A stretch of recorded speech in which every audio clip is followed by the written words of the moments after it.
5, 4, 3, 2, 1. Hey folks, welcome to Infinite Theatre's Playwrights chat room. Tonight we're talking about Laura Flynn's play Ceasefire. I'm Guy Sprung. I'm the outgoing artistic director of Infinite Theatre, and I think we have a pretty exciting hour ahead discussing Laura's play. I'm going to very quickly introduce the panel here tonight. Just a quick warning to everybody. We will be joined by an actor. David Knoll will be joining us in a few minutes. He's in the middle of a class. I think it's at Concordia. So we will be welcoming someone jumping on the bus after it's already departed. So I don't know how people's screens are. Laura Flynn. Laura, welcome very much to this chat room and your play Ceasefire.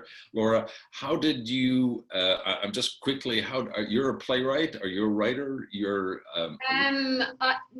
before this whole process with Fireworks, I'll get into that later.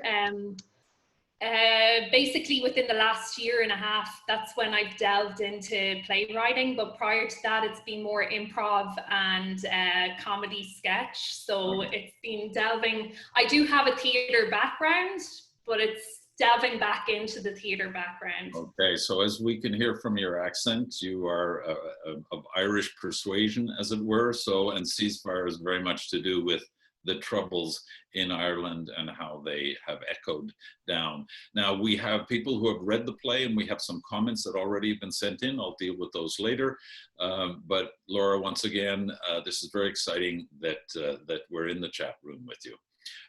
Just above you, furthest away is Oren Safdie. Oren, playwright, teacher, Taekwondo teacher, as I just learned a few minutes ago.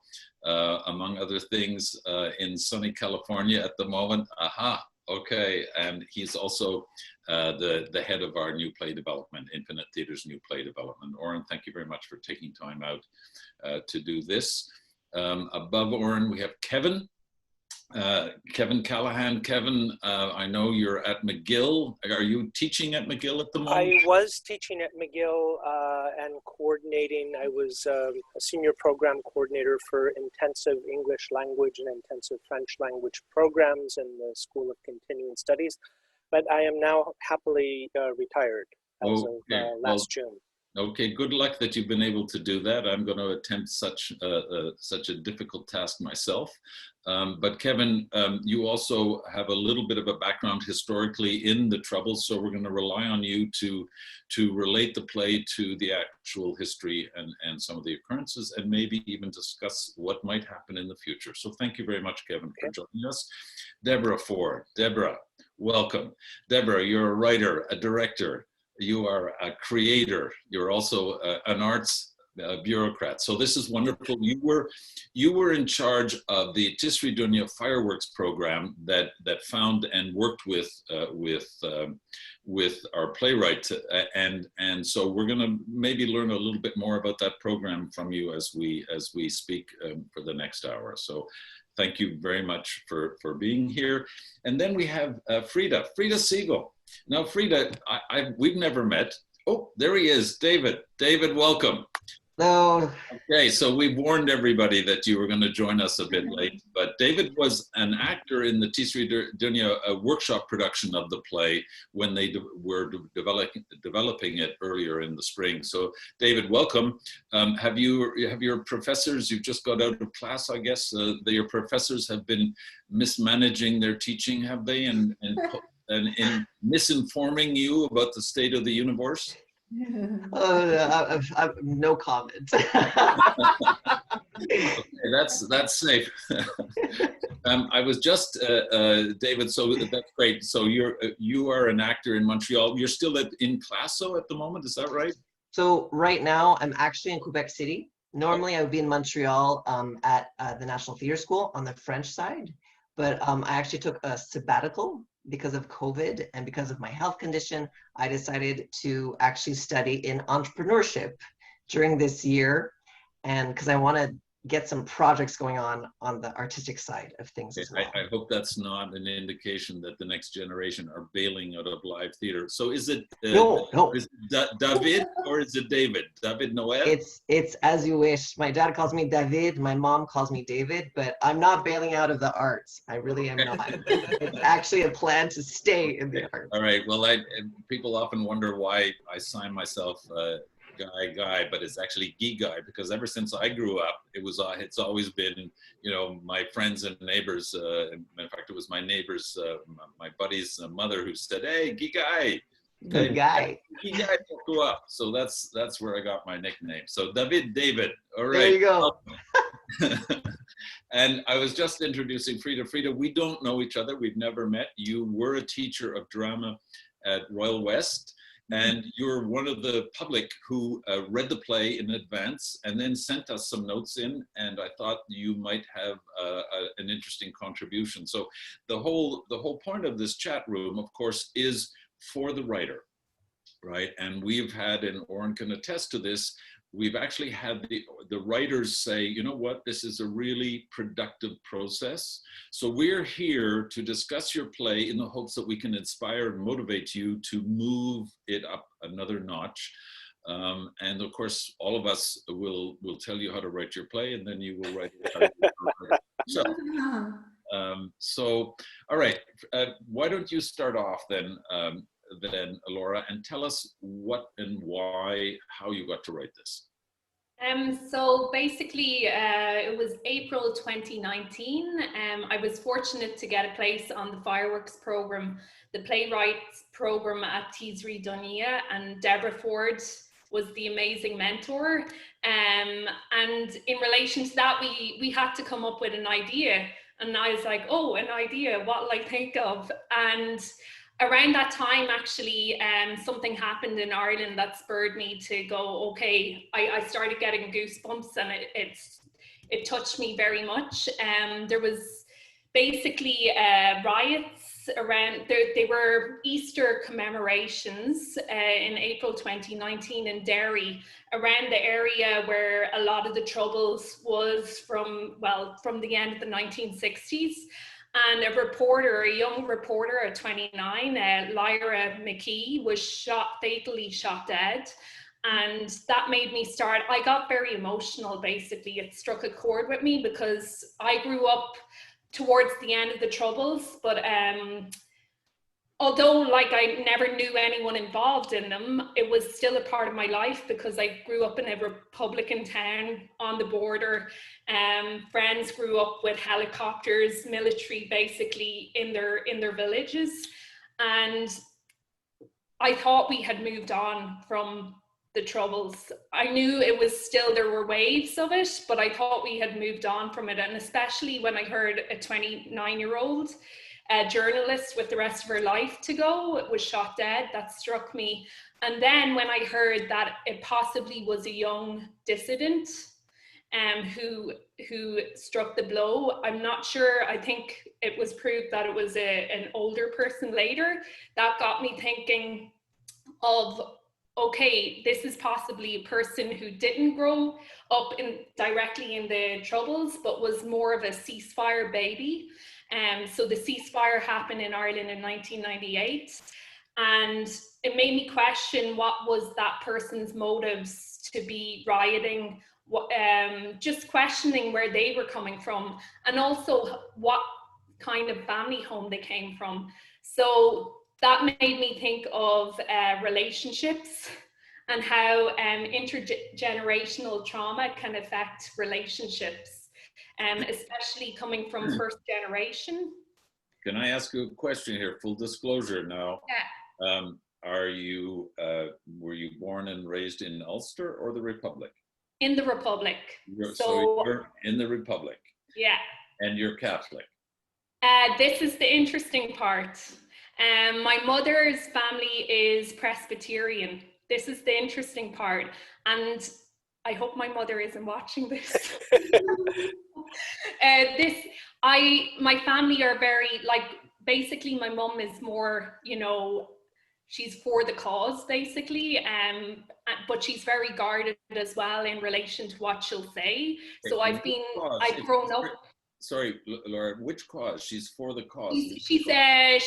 She tends to guard the fact that she tells people, of course, she grew up in a Presbyterian family, but we don't practice.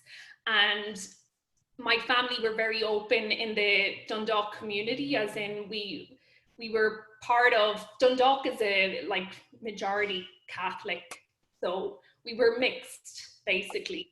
So mum was more, I don't know, she's leaning towards just, you know, I'm not going to recognize the religion of my family so much, but I'm not going to get involved on the other side either.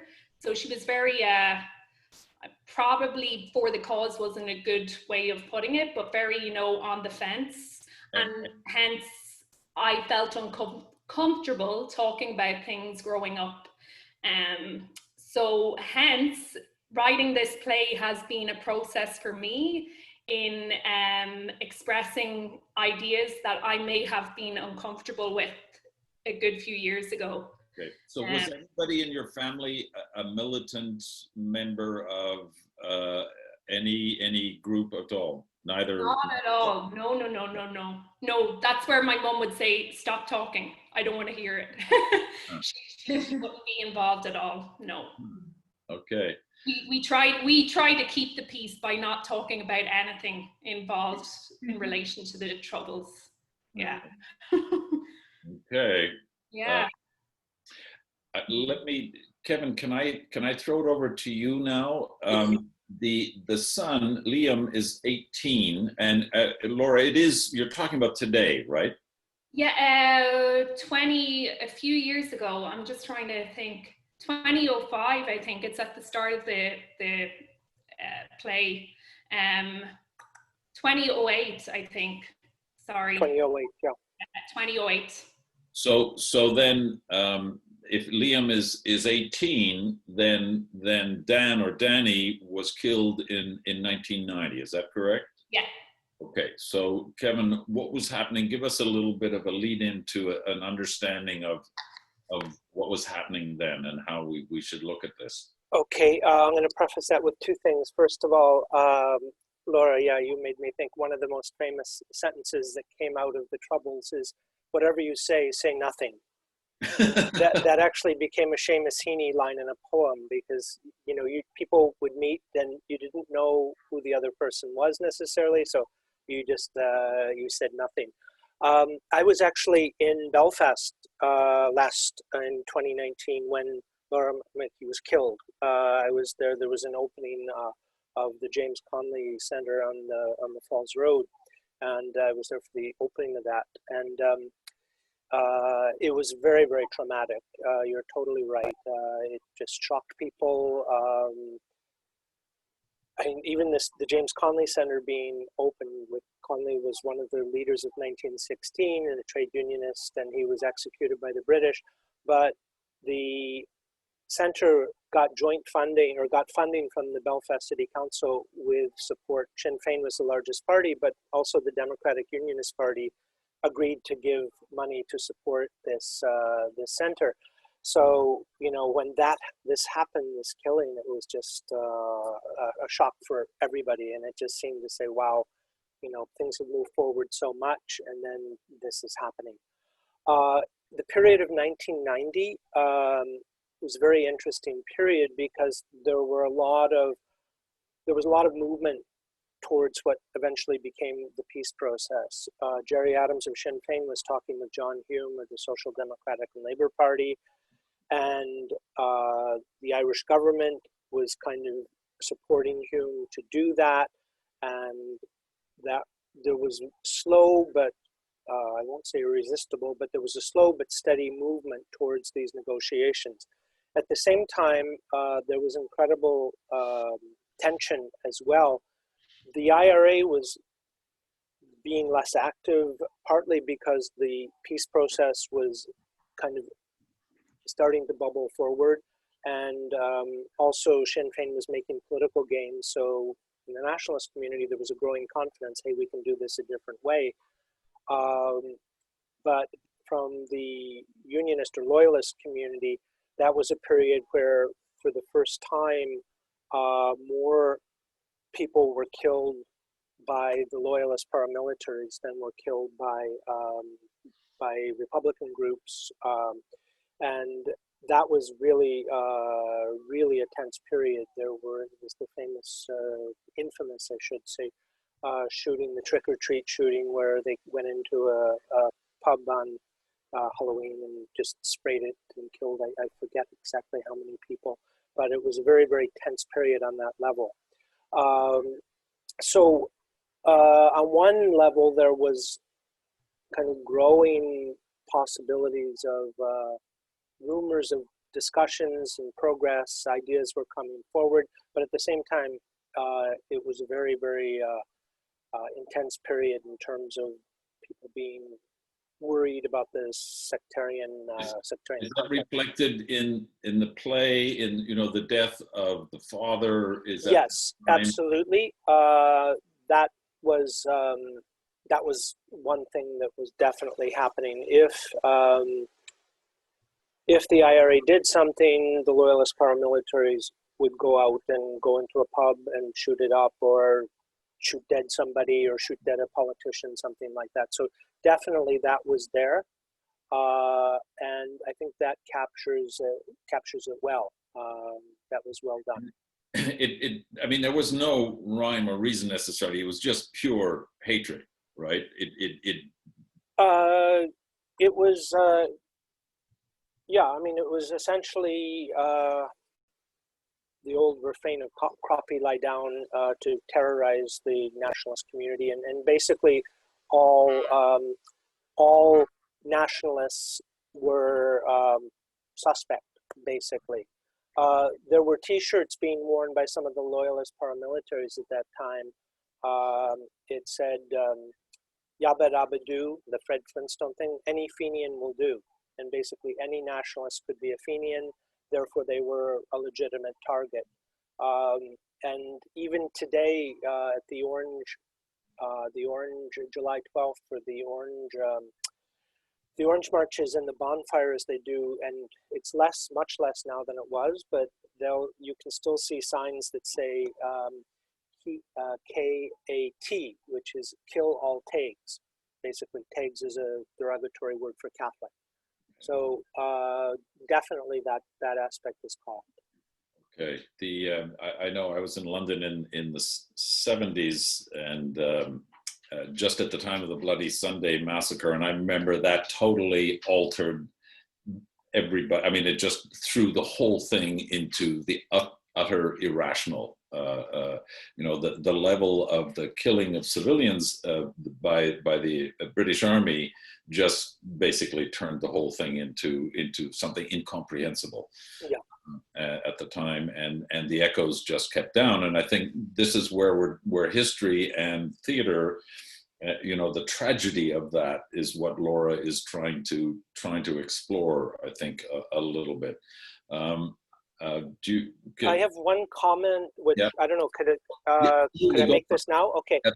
In terms of, I really liked the play. I thought it was quite powerful, and two little things I would say could perhaps be looked at. One is when the mother, sorry, I had the play on my phone and now I can't read it, but the mother is reminiscing, and she says that the father joined the Nationalist Party, but then protests weren't enough. I think that's a bit anachronistic. Yeah. The protests would have been in the late 60s and early 70s. Then there were protests, and a lot of them, people were beaten, and that pushed a lot of people into the IRA. At the 90s, people weren't protesting at that point. I won't say comfortable, but the war was almost entrenched, and people could go about their lives.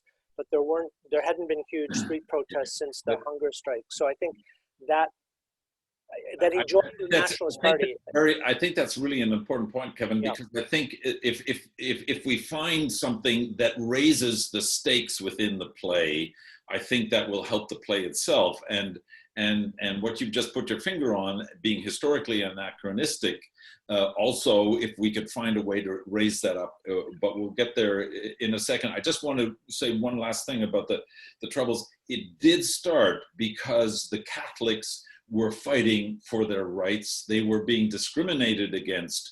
And that's how in the 60s, that's what the whole movement was about. Within the whole Northern Ireland, the Catholics were actually treated as second-class citizens. And that's where the whole, that's what started it all. Yeah, absolutely. In the late 60s, the demand was not for a united Ireland. It was for equal rights within the UK.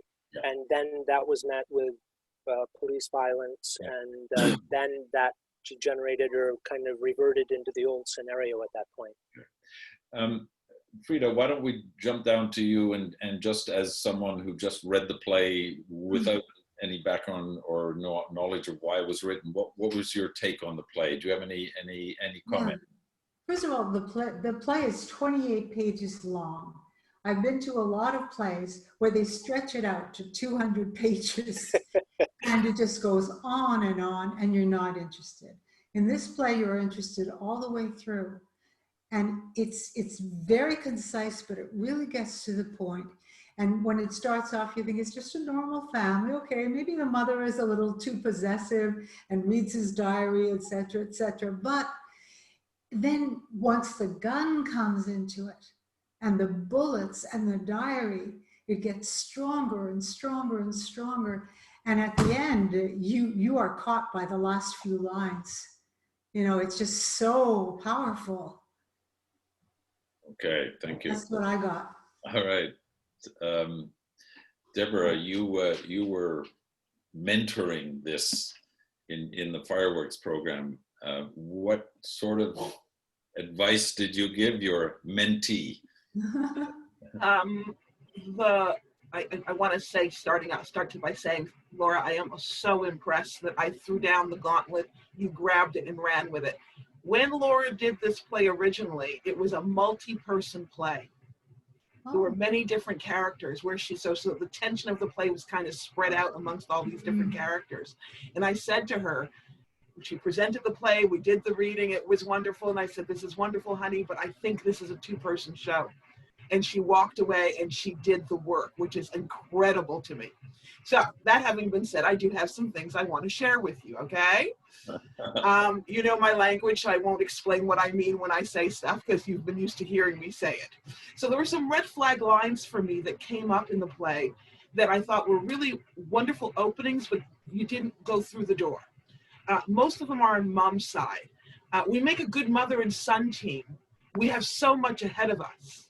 This seeing herself, mother and son, there is tension to be had that isn't followed, right?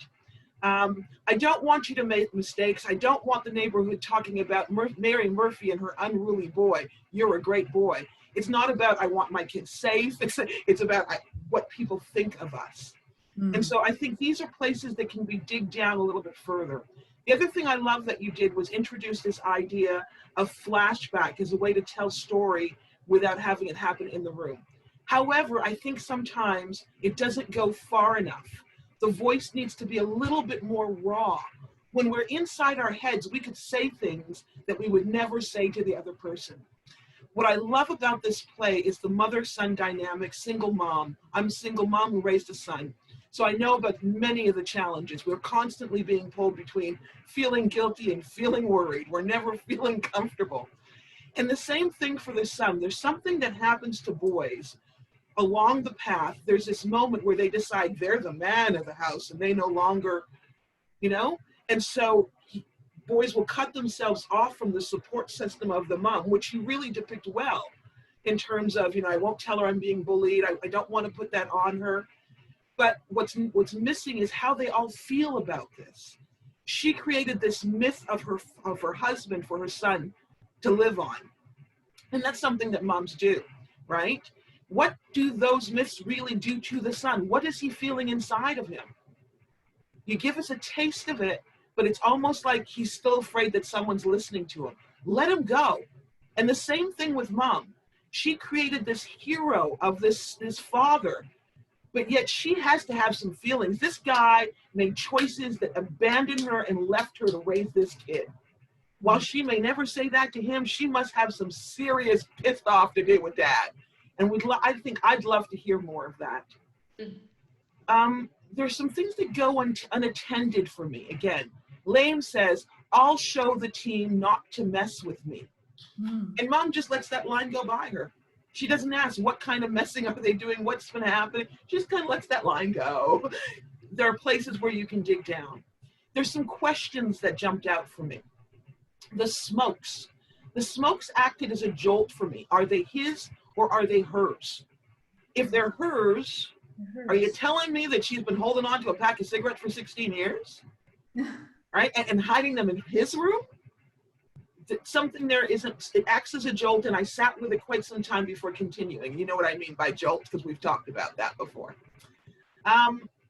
While I think it's important to establish the troubles as a backdrop of this play, to me the play is more about this mom and dad and son, right? And so for me, the question I was left with at the end of the play is, do I need to know so much about Dan? I feel like I know more about how she really feels about I feel like I'd like to know more about how she really feels about the history and how she lived it, rather than this image that she's depicted for her child. It felt that last monologue, I fell out of it several times and had to come back and force myself to read it. And I know that's because you're not done with it. I know that from your writing. So how is she being felt? How does she feel about this discovery? We have her moving into action, but we never really hear how she feels about it. Is she furious at him? Is she furious at her son? Because if she's furious, I need her to see her come at him, right? And does she feel like she's failed as a mother? I need to feel that in the text. So mom for me is still a little thin. Lame is a little stronger, but I'd like to see him to go deeper. What are his resentments? What are his fears? And most importantly, what are his expectations here? Is he going to commit suicide by cop and think he's going to become a hero because of it? Like, I don't understand, other than getting revenge, what he figures is going to come from this. So those are some of the places that I think that you can explore to find that ending that I don't think you've found yet. Make sense? Yeah, for sure. And you have said a number of times to all of us that you're not sure where this goes, but you do want to develop it into something longer. So I'm going to come back to some of what Deborah said, because that's fabulous and it's fascinating, and some of it I would extend on a little bit. Oren, can I throw it up to you as a Californian here, further away from the troubles than all of us, as it were? Well, I'm going to give you a Californian different take on this. To me, it wasn't so much a political story. The heart of the story to me is really centers around an incident that took place, this killing, and that's really what I feel the strength of the story is, how that affects the people past even the first generation, next to the next generation. And I think that's a really powerful idea. I'm sort of was approaching it more, I guess I don't really, well, I would say dramaturge, but more in terms of, as I was reading it, I saw that you were employing many different ways of using theater. There was sort of a flashback, there was voiceover, there was breaking the fourth wall. There were all these different things. And to me, as I was reading it, I was feeling like that was you maybe trying to figure out the best way to tell this story. And I always believe a play has a best way to tell the story. So for me, I was most engaged during the monologues. I have to sort of say that I saw the writer's hand a little bit more when we were doing scenes, even from the beginning. The gun comes in and it's inserted into the drawer, and then we come in and she comes in. And I felt the writer's hand in my head when I was reading it. And I almost felt like, you know, there's another facet to the story that really engaged me it was mentioned in the monologue that there was the other side of the equation, which was the daughter of the man who was murdered.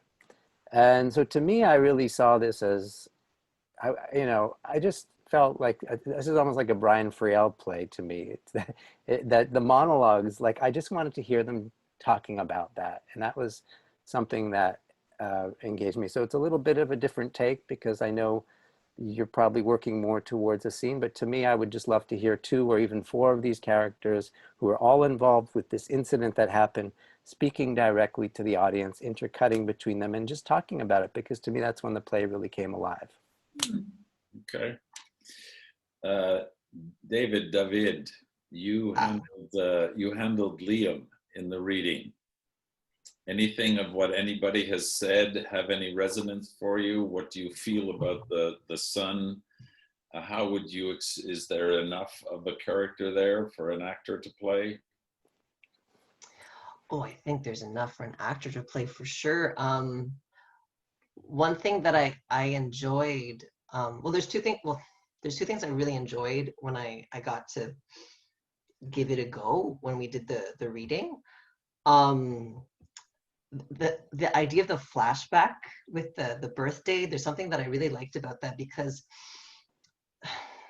we really see a different event, a different environment. We see the relationship between the mom and the son. And what I liked about it, how it was written, is that we see that they're somewhat closer there, but that there's still some distance.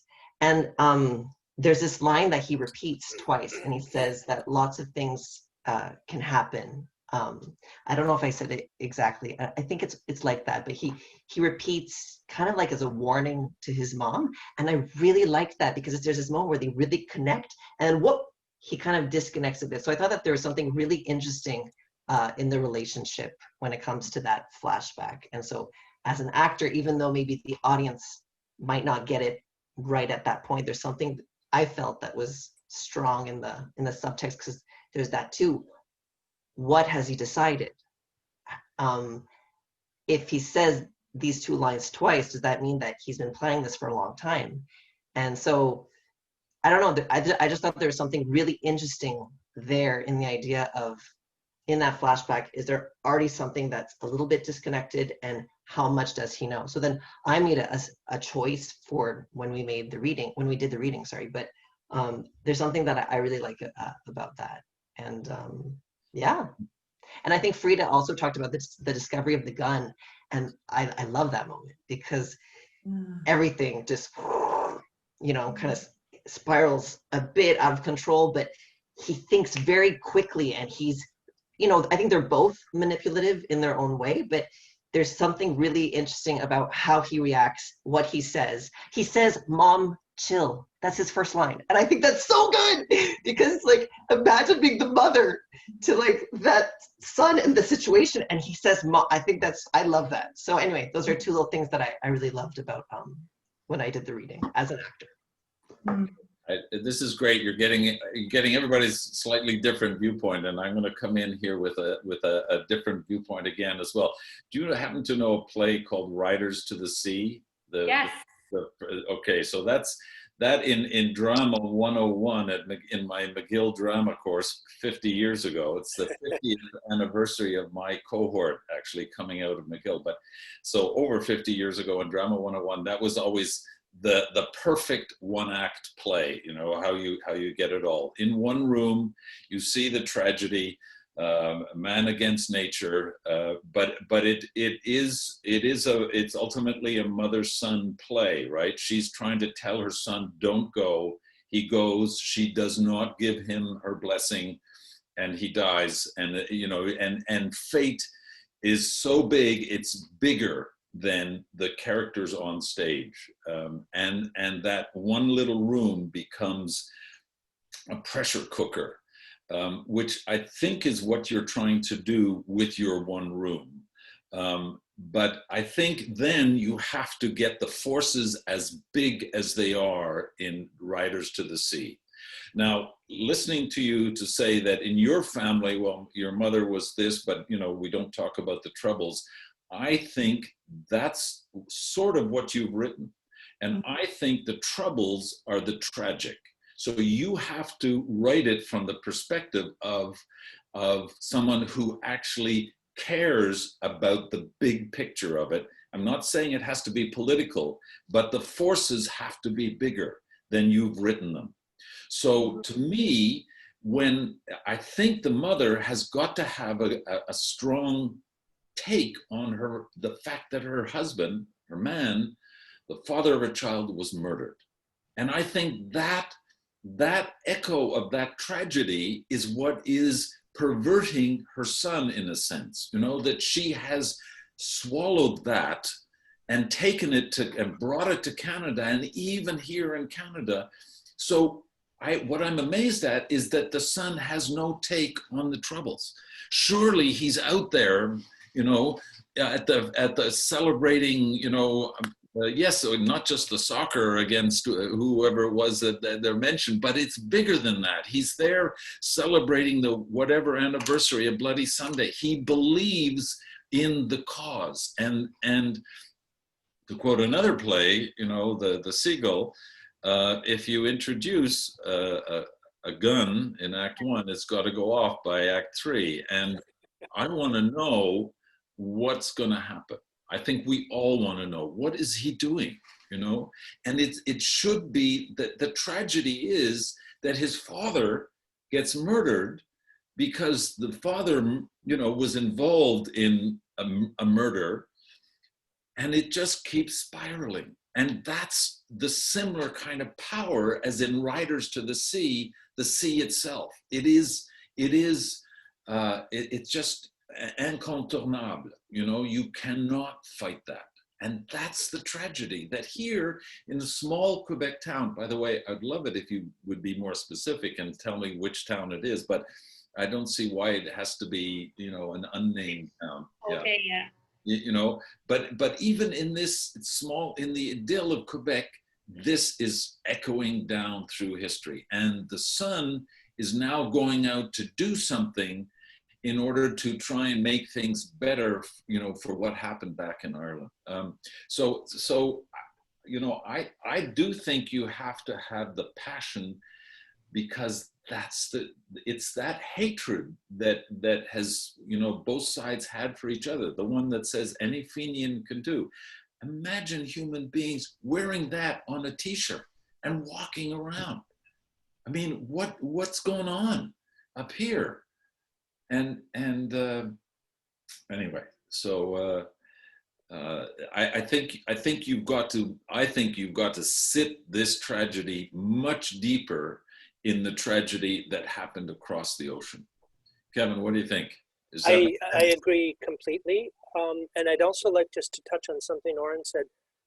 The daughter of the RUC man who was killed, it's a bit nebulous. Okay, she contacts him on Facebook, but what is she doing? Is she looking for closure? Is she saying, you bastard, if you ever come back to Ireland, I'll kill you myself? Or, I think that should be developed one way or the other. That's a really interesting aspect, I thought, but it's kind of left hanging, because it wasn't just, hi, do you want to be friends? Your father might have killed my father, so we're Facebook friends. So what was that about? What was she doing? What was she trying to accomplish there? And how does that affect him? I think that would be really something that needs to be expanded. Right. I mean, if you look at the structure of Riders to the Sea, sorry to bring Mr. Singe back into this, but towards the end, the mother relents and tries to go out and actually bless the son. It's too late, and he's dead. And something like that, some action that keeps the hatred moving forward. Then somebody tries to undo it, with an action that is too late or something. Now, the other thing I have, this is just me because I hate generic things. What kind of a weapon is it? Is it a pistol or is it a rifle? It's a rifle. It's the uncle uses it on the farm. It's like for poultry or for foxes. Okay, so yeah, that's. I can't see that being kicked along the floor. No. I was confused how by that. But also, if you do want to have a license for a firearm, you have to take a course and you have to pass the course. So actually, it's not that easy. You know, not everybody can just get it. It's not like in the States. And I think maybe that can be part of the story itself, that maybe he has secretly started to take one of these firearms courses and has actually has passed it. And has his legal permission to purchase and carry a weapon, and that would really jolt the mother. Oh, Jesus, fuck! Sorry, my French, but we're all grown. It's okay. But I have to say, Guy, for me in the story, I always got the sense that he was lying about that whole thing, that he had stolen the gun, and it wasn't set up that way, and so. What you're saying, I think, is really important, because I think, Laura, you have a question to ask yourself, because for me, if this is about continuing his father's legacy, him taking aim at his colleagues who are picking on him, that doesn't make sense for me. There's a disconnect there. Yeah. And so either you're going further down that path or you're not, and you'll have to make a decision around that. I hear what Oren's saying in terms of the loveliness of the monologues and how beautiful they are and can be. My one concern is that the more we go down that path, the more the play becomes didactic in let me teach you about the troubles. And what I loved about your play is kind of what Raoul does with his work, and that is to give you the macro story within the context of a micro story, right? The intimacy of this family can reflect all the rest of it, without you having to sit us down as an audience and say, let me tell you about what happened in Ireland.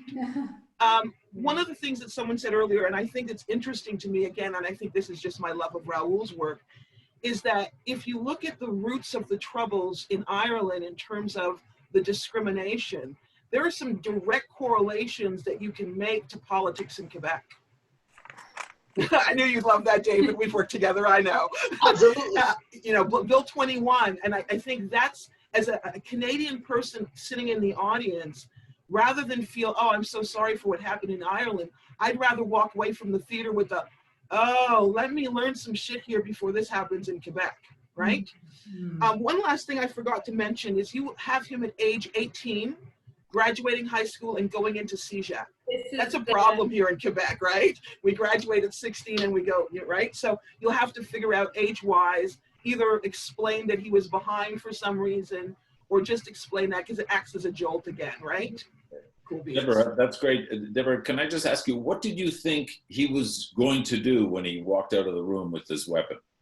Oh, I thought he was going to go shoot up the school. The only question I had was, did he have one specific target, or was he going to go in there and spray down the school? Okay. And David, what did you think he was going to do when you were inside the character? I had made the same decision. I really think he was going to go shoot down. Like, I think the hockey team is like who he goes after, but I also think that if there are people in the way, I think that there might have been something there too. I think that there was danger for sure. Okay, so but correct me there. I think the hockey team and the school are two different things, right? In Quebec, I think your hockey teams are separate from your high school and so on. You know, it depends on the level you're playing at. And from his description, I just assumed he was playing with his high school hockey team. Okay.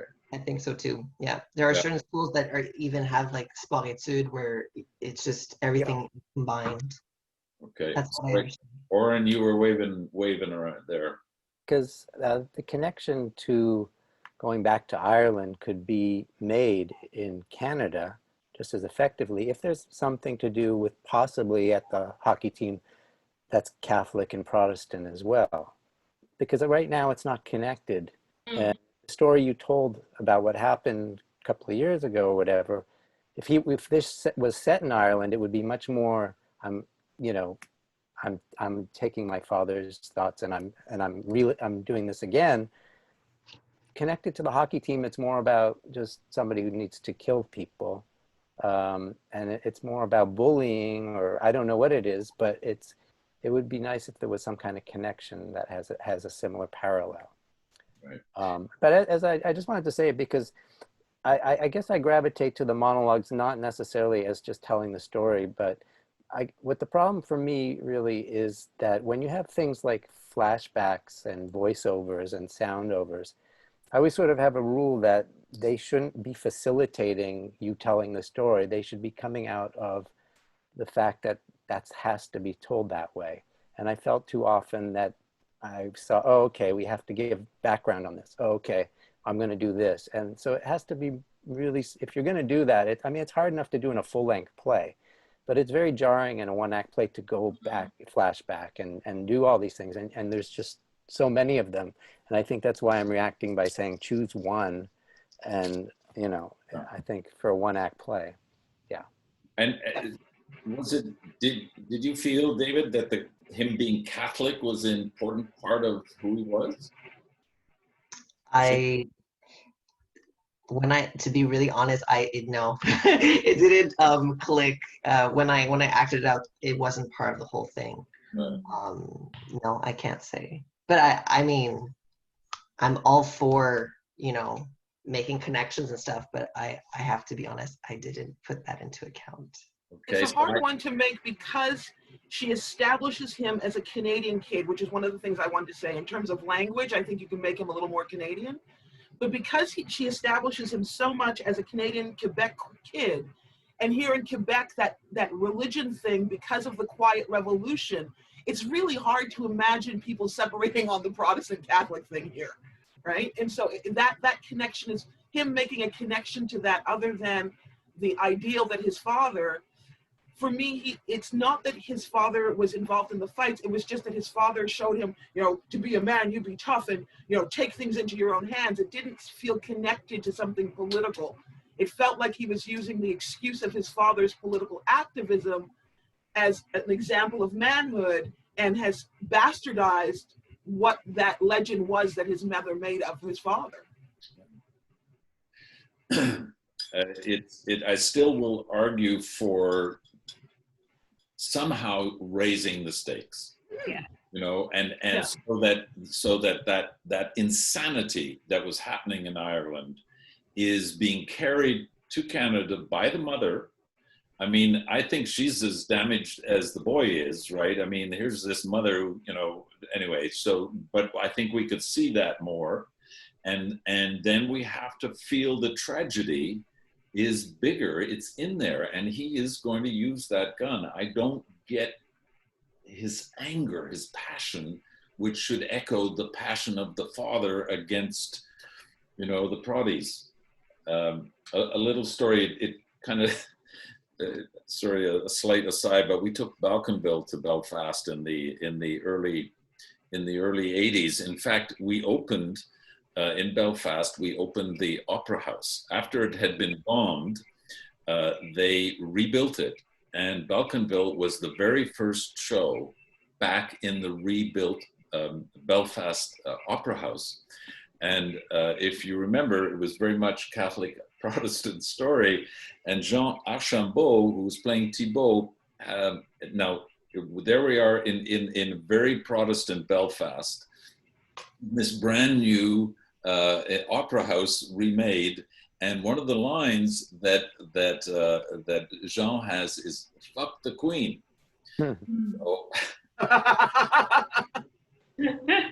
So when he got to that line, I was watching him. He suddenly realized what he was going to say. I mean, he said it so many times, over 100 times, and suddenly, on the opening night, he goes, and he could barely get it up. "Fuck the Queen." Anyway, that's a sign of something. Even we pick it up. So I'm arguing for raising the stakes. You know? I hear what you're saying, Guy, in terms of the central tragedy in this, that's not clear enough. Yeah. And for me, that's why I'm really encouraging you to explore where Mom is at. Because if she created this legend that she herself doesn't believe in, and the son is acting on this legend, that to me is a tragedy, to realize that you created this monster. Coming to that realization for me is the tragedy for Mom. And I think that will also give you an opportunity, an excuse to explore the truth of that time for a reason, rather than just, oh, by the way, let me tell you about the Troubles. It'll come from an organic place of mom re-examining what she understood to be the truth of the moment. And then we can understand it that way too. Because I really think, I hear what Guy is saying in terms of the need to have a little bit more drive through the play, a little bit more tension, and have it be stronger. And so that the end is more tragic. And I absolutely believe it has a lot to do with the fact that these two had opportunities to really get to know each other and miss them. As David was saying, so many times you can have this moment of them almost coming to an understanding, and because of the legend or whatever, losing that opportunity to stop what is coming in the end. Mm-hmm. But I do think that whatever that end is, it needs to be a little bit more clear. Is because it matters to me in terms of how mom reacts, right? Does she believe he's, you know, she gets he gets out the door without her tackling and sitting on his butt, right? And so when she goes out, what is she going out anticipating? Is she going out anticipating that he's going to get there and change his mind? We see no reason to believe that. Is she going out and anticipating he's going to shoot one person and that's going to be it? Is she going out realizing she has no clue who this kid is and he could be a threat to her as well? There was a little bit at the end there where we had the feeling that if she didn't let him out, he was going to turn on her. But I think you can go further on that too. As always, Laura, I think that the fact that we're all trying to suggest things means clearly that what's there at the moment isn't convincing us. So however you take it, you have to find it.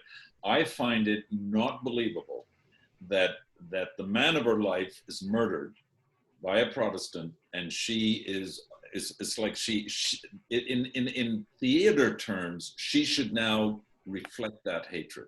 She should be the one inculcating her son with those fucking goddamn Protestants killed your father. And then maybe at some point after he's gone out with the weapon, she goes, oh my God, I've poisoned him or something like that. And it's my fault. But she, and just as I don't believe that if the daughter of someone who killed your father gets you on Facebook, I don't believe it's just like that. No way, man. You're who the fuck are you? You goddamn, your father's, you killed my father.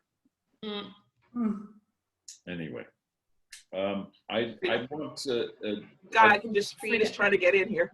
Sorry, Frida, yes. I understand what you guys are saying, and I think it's all valid, but what I worry about is that play, if she tries to incorporate all of these ideas, go on and on and on, she's got to find the ideas that she really thinks are good.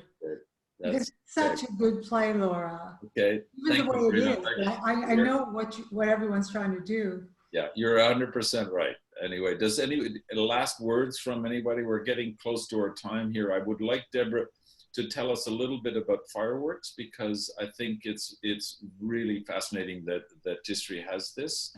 So what exactly is the fireworks program and how does it work? So the fireworks program really was the brainchild of Raoul Varma, with myself talking about dramaturgy. What we found often is when it came to writers of color, we were often being asked to leave our culture outside the door as a part of dramaturgy. So we wanted to create a space where artists felt comfortable bringing their culture into the work, and where they can discover how to match that so that you could tell a story that would reach, as they say, the white male gaze, but also would welcome everyone else into the process. Right. So how we did this, Liz Valdez was my partner in crime on this. We designed the program to have 2 phases.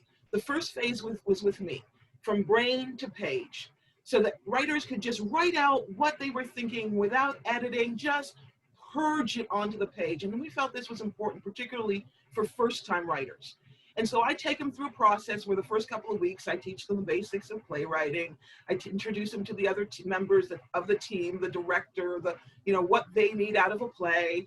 I tell them what are strong choices. I tell them how to deal with dramaturgy so she remembers it's an opinion. And they work their way step by step towards a 0 draft. The group, because we work in a group setting, reads each other's plays and gives each other feedback as we go along, so they get to hear it. And then it goes into the next phase in which a director then works with the dramaturg, with the writer, and with the team, with the idea of the writer getting a chance to understand that process, how the work develops as it moves to the stage.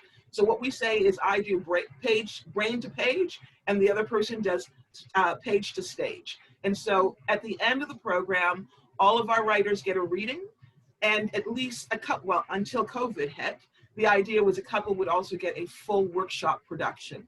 So it really gives a writer a full experience from the very first word to the page, all the way to some form of reading or production. Okay. That's the program. Yeah, great. Tisri Dunya, changing the world one play at a time. I love that. I love that mandate. That's really great. I'm just going to, Oren, your play that we did a chat room of your play, Imminent Domain, in the spring, and you're actually getting a workshop of it in Florida as we speak. Is that correct? Yes, it will be Monday, a live Zoom stage reading. It's the theater company is called Palm Beach Drama Works. Okay. So I think it's Monday at 7:30. You have to reserve tickets, so you just have to go to the website Palm Beach Drama Works. Or we will have a link on Infinite Theater's website as well. Okay, so that's really fun. After discussing it, we'll look forward to seeing how you rewrote it, and then look forward to seeing what those Yankees do with it. I think it's a very good cast. They have really good actors. Great. Anybody got any last words? Any last wisdom?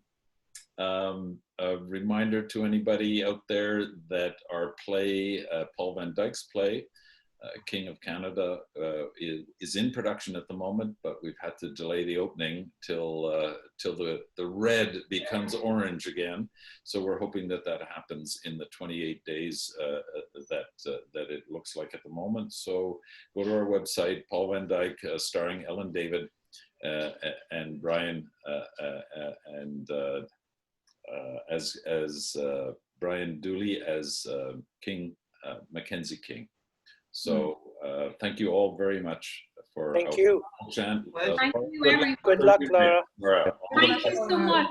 Thanks, everyone. Okay, Thank you, bye-bye. guys.